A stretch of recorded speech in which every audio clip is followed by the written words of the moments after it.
Selamlar, ismim Emre Elbeyoğlu. Pop-Up Smart'ın kurucu ortağı ve CEO'suyum. Yaklaşık 12 yıldır aktif olarak girişimci olarak çalışıyorum.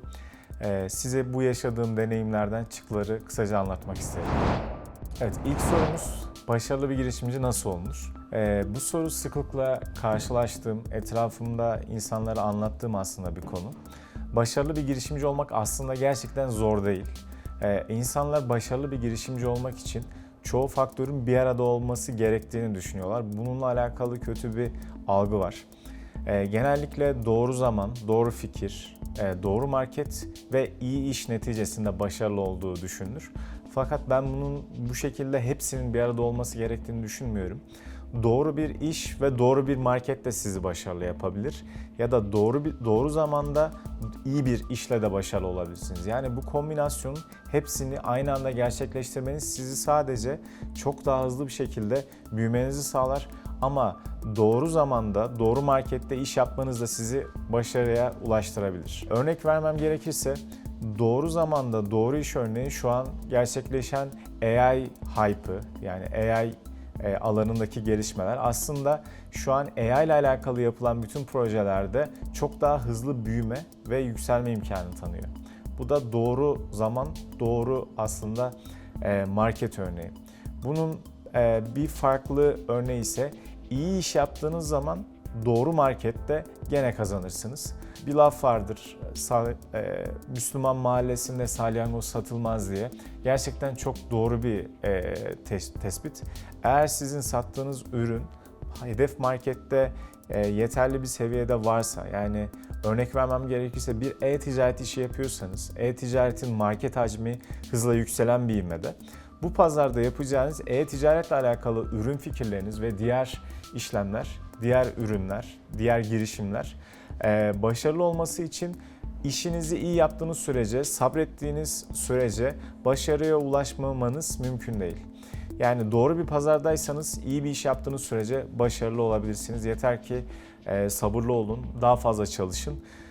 Bu ikisi olduğunda dahi başarıya ulaşabilirsiniz. Yani mükemmelliyetçi olmamak da başarılı bir girişimcinin olmazsa olmazlarından birisi. Dolayısıyla çoğu şeyi aynı anda oldurmak yerine belli başlı şeylerden aslında yola çıkarak girişiminize devam edip büyütebilirsiniz. Başarılı bir girişimci olmak için diğer önemli bir unsur hedef kitlenizi tanımaktır. Bu konuyla alakalı örnek vererek başlamak istiyorum. Herkesin tükettiği bir ekmek fırını bile içindeki ürünlerle aslında hedef kitlesini belirler.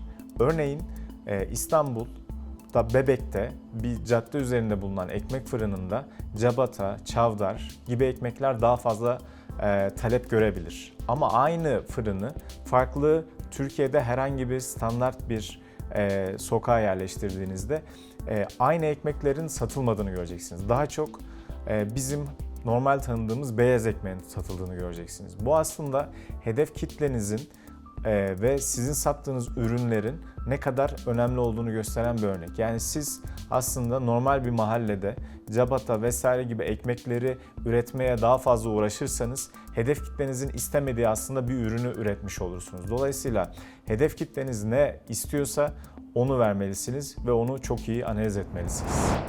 Başarılı bir girişimci olmak istiyorsanız diğer önemli bir unsur kararlı olmanız ve çok çalışmanız. Birçok girişimin başarısız olmasını sağlayan yegane unsur yeteri kadar üzerinde durulmaması, yeteri kadar çaba ve çalışma gösterilmemesi ve kırılımın yaşanacağı ana kadar sabredip kararlı olmamasından kaynaklanır. Bu çoğu zaman İnsanların şu zamana kadar uğraştığı şeyin markette buluşması üzerinden yeterli kadar süre geçmemesi, yeteri kadar ürünün özellikleri ve diğer feature'larıyla alakalı çalışma yapılmaması ve gerçekten bütün başarılı girişimlerin söylediği çok çalışmanın gerçekleşmediğinden dolayı girişimciler genellikle başarısız oluyor. Bu yüzden sizin şirketinizin kurucu ortağı olarak kararlı bir ifadeyle, irade sahibi olarak çok fazla çalışıyor olmanız bütün ekip için ve girişiminiz için yegane önemli unsurlardan birisi. Çok çalışmayı zaten çoğu zaman bütün başarılı girişimcilerden duyuyorsunuzdur.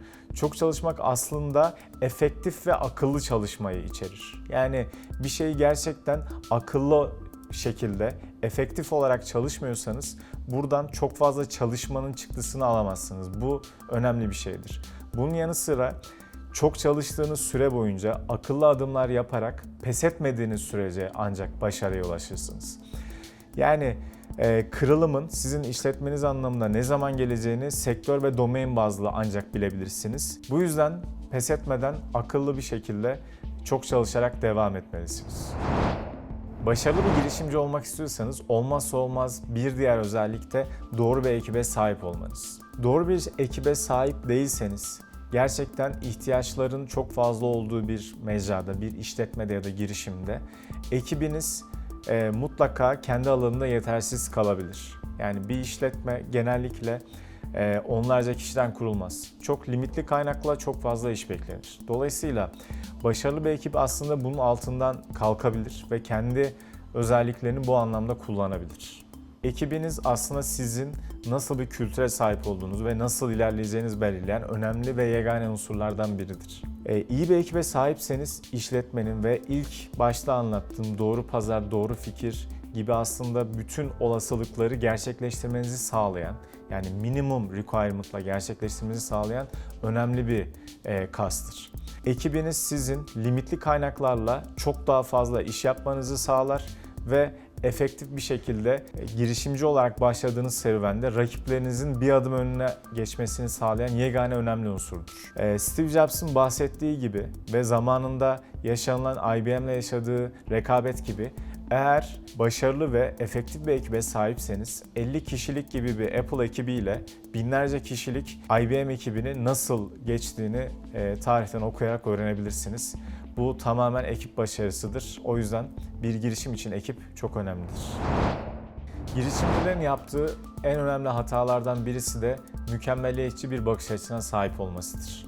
Biz bunu Pop-Up Smart olarak kendi şirketimizde 20'ye 80 kural olarak aslında tanımlıyoruz. Eğer bir işletmede her şeyi mükemmel yapmak istiyorsanız orada aslında startup gibi limitli bir kaynağa sahip olan işletmeniz için kaynaklarınızı verimsiz kullanıyor anlamına gelirsiniz. 20'ye 80 kuralı ise aslında şu şekildedir. Bir işin %80'ini yapmak ile kalan %20'sini yapmak ortalama olarak aynı süredir.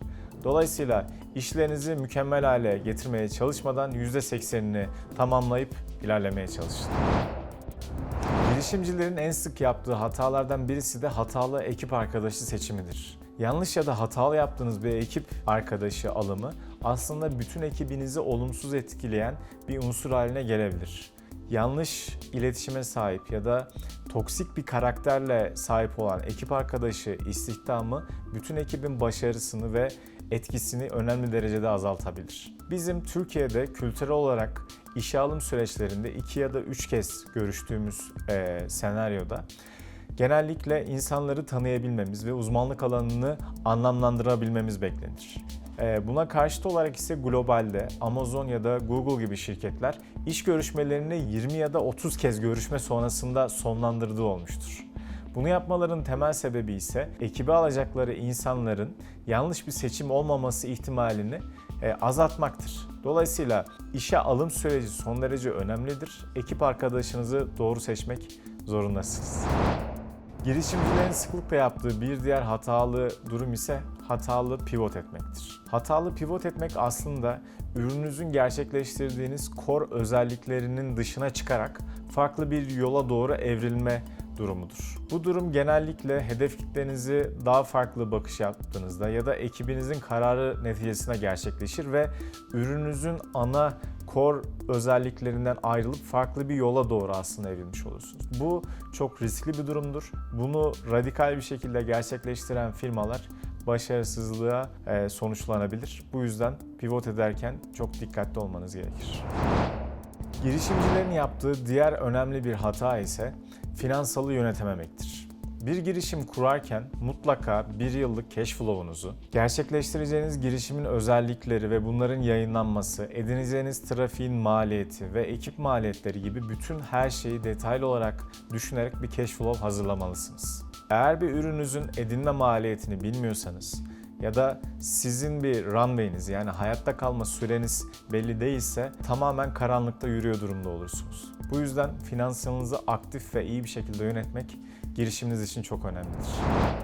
Girişimci ekosisteminden maksimum fayda sağlamak için yapacağınız diğer bir adım ise doğru kişilerden mentorluk almaktır. Hedef pazarınızda girişiminizle alakalı kişilerden, tecrübeli sahibi insanlardan mentorluk almak, girişiminiz için 10 adım ileriye taşımanızı sağlayan fikirleri edinmenizi sağlayabilir. Mentorluk almanızı şiddetle tavsiye ediyorum çünkü bu anlamda deneyim ve know-how girişiminiz için son derece önemlidir.